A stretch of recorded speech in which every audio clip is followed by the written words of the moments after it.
anaknya mewarisi seluruh kemampuan yang ia punya, sehingga ayahnya sangat tekun mengajari anaknya untuk meramu obat dan bermain silat.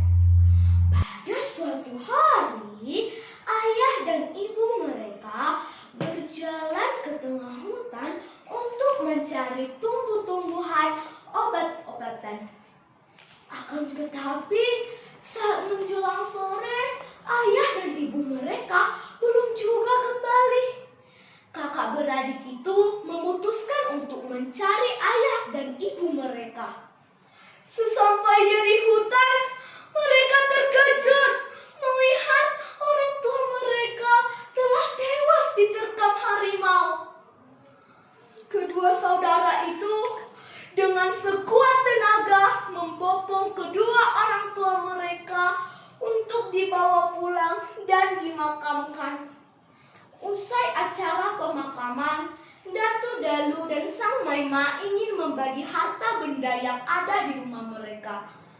Baru mereka ketahui bahwa tidak ada harta benda apapun yang dimiliki orang tuanya kecuali sebuah tombak pusaka. Sesuai adat yang berlaku di daerah tersebut, tombak pusaka diberikan kepada anak sulung. Jadi, tombak pusaka diberikan kepada Datu Dalu. Pada suatu hari, Sang Maima ingin meminjam tombak pusaka sang kakak untuk berburu di hutan. Kakak mengizinkan, asalkan ia menjaga tombak pusaka itu dengan baik. Maka berangkatlah Sang Maima menuju hutan.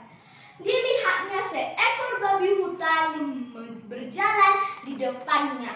Tanpa pikir panjang, ia ambil tombak pusaka, dilemparkannya sehingga mengenai lambung babi hutan itu. Betapa senangnya hati Sang Maima mengira tombak itu telah merobohkan babi hutan itu.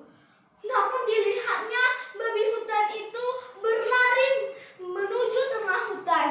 Ia berusaha mengejar babi hutan itu, namun pengejarannya sia-sia. Ia hanya menemukan gagang tombak yang ia lemparkan tadi. Ia memutuskan untuk berkata jujur kepada kakaknya. Kakaknya tidak terima dan menyuruh Sang Maima mencari tombak itu sampai dapat. Kali ini Sang Maima sangat hati-hati. Ia melihat jejak kaki dan menelusuri jejak kaki sang babi hutan sampai di sebuah lubang yang mirip gua. Ia masuk ke dalam lubang dan sangat terkejut melihat sebuah istana yang besar dan megah. Ia masuk ke dalam istana dan melihat seorang putri cantik sedang merintih kesakitan di tempat berbaringannya. Sang Maima mendekati wanita cantik itu dan menyapanya. Baru dia tahu ternyata wanita cantik itu adalah jelmaan babi hutan yang ia tombak tadi. Berbekal ilmu dari ayahnya, Sang Maima dapat mengobati luka sang wanita itu dengan mudahnya. Usai wanita itu sembuh, Sang Maima pamit pulang untuk mengembalikan tombak pusaka kepada kakaknya. Kakaknya sangat senang dan mengadakan pesta secara besar-besaran. Namun, adiknya Sang Maima tidak diundang. Hal ini membuat Sang Maima tersinggung dan ia mengadakan pesta sendiri di waktu yang bersamaan saat pesta kakaknya.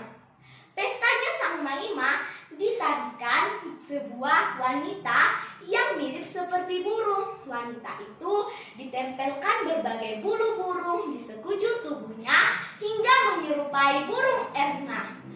Banyak penonton yang ingin menonton pertunjukan itu sehingga pesta Sang Maima sangat ramai pengunjung. Sementara kakaknya, Datu Dalu, melihat bahwa rumahnya tidak ada pengunjung. Rumahnya sangat sepi pengunjung. Baru ia tahu bahwa adiknya juga melaksanakan pesta.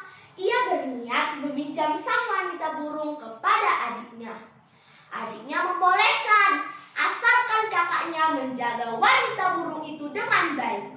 Usai mengantar wanita burung itu, sang Maimah berpamitan pulang. Namun, sang Maimah tidak langsung pulang. Ia menyelinap di langit-langit rumah kakaknya dan ingin menemui sang wanita burung secara diam-diam. Ia berkata kepada sang wanita burung supaya nanti pagi-pagi sekali ia harus pergi dari rumah itu. Keesokan harinya, Datu Dalu bangun dari tidurnya. Ia membuka pintu kamar sang wanita burung dan terkejut melihat wanita burung tidak ada lagi di sana. Ia cemas, dia tidak berhasil menjaga wanita burung itu. Ia kemudian berniat untuk mencari wanita burung. Namun terlambat, ia melihat adiknya sudah berada di depan pintu rumahnya. Datu Dalu ingin mengganti rugi dengan bentuk uang. Namun, sang Maimah tidak ingin ganti rugi dengan bentuk apapun. Terjadilah perkelahian antara kakak beradik berikut ini. Perkelahian itu tidak dapat lagi direlakkan. Mereka bertarung dengan jurus yang sama, sehingga tidak ada yang menang dan tidak ada yang kalah. Sang kakak mengambil sebuah lesung dan melemparkannya kepada sang adik. Sang adik dapat menghindar dengan mudahnya. Kemudian lesung itu jatuh ke kampung sang Maimah dan berubah menjadi danau yang disebut dengan Danau Sidosung. Sang adik yang tidak mau kalah mengambil piring lalu melemparkannya kepada sang kakak. Sang kakak juga dapat menghindar dan piring itu jatuh ke kampung Datu Dalu sehingga berubah menjadi danau yang disebut dengan Danau Sipinggan. Losung adalah sebuah lesung yang terbuat dari batu yang sangat berat, sehingga piring itu adalah sebuah piring yang dilemparkan oleh sang Maimah. Demikianlah cerita asal mula Danau Silosung dan Danau Sipinggan dari Silaban, Kecamatan Lintong Nihuta, Kabupaten Humbang Hasundutan. Adapun pesan moral yang kita dapat dari cerita ini adalah jangan berbuat egois dan jangan curang. Saya Amel Lasmeda Rumah Hambar, mohon undur diri. Terima kasih.